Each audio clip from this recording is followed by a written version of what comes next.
दिनाच्या खूप खूप शुभेच्छा. 66 वर्ष पूर्ण झाली.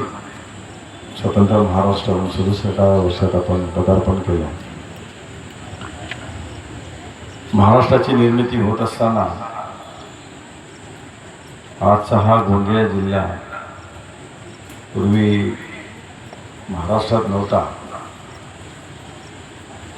कोळी भाषेच्या आधारावर राज्याची निर्मिती झाली. त्यावेळेस हा संपूर्ण विदर्भ परिसर महाराष्ट्रात आला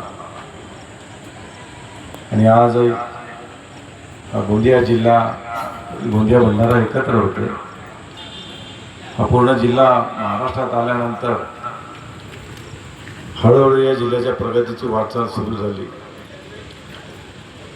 जो जिल्हा एकेकाळी दुसऱ्या राज्यात होता, आज तो आमच्या महाराष्ट्राचा प्रवेशद्वार झाला आहे. मध्य प्रदेश, छत्तीसगड इथून यायचं असेल तर आमच्या गोंदिया भंडारा जिल्ह्यातून यावं लागतं. विशेषतः गोंदिया जिल्ह्यात प्रवेशद्वार झाला आहे.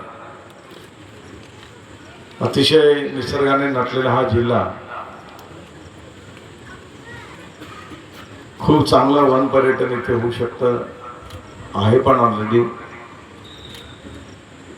या जिल्ह्यामध्ये आज सगळ्यांनाच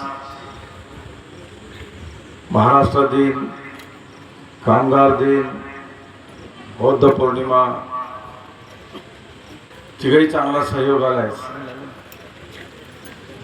या सर्वांच चांगल्या सहयोगाच्या शुभेच्छा माझ्या वतीने मी आणि महाराष्ट्राच्या वतीने आपल्या सगळ्यांना देतो. महाराष्ट्राच्या निर्मितीसाठी जसं देशाच्या स्वातंत्र्यासाठी आपल्याला झगडावं लागलं, भांडावं लागलं, आपला देश परत ताब्यात घ्यावा लागला, तसं या महाराष्ट्राच्या निर्मितीसाठी अनेक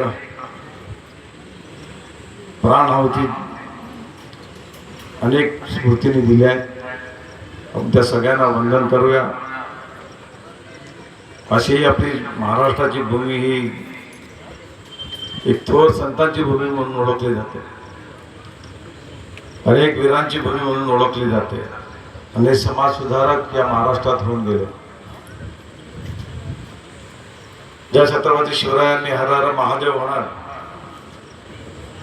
मोगलांच्या विरुद्ध अनेक लढाया जिंकल्या, ते छत्रपती शिवाजी महाराज आपल्या महाराष्ट्राचं वैभव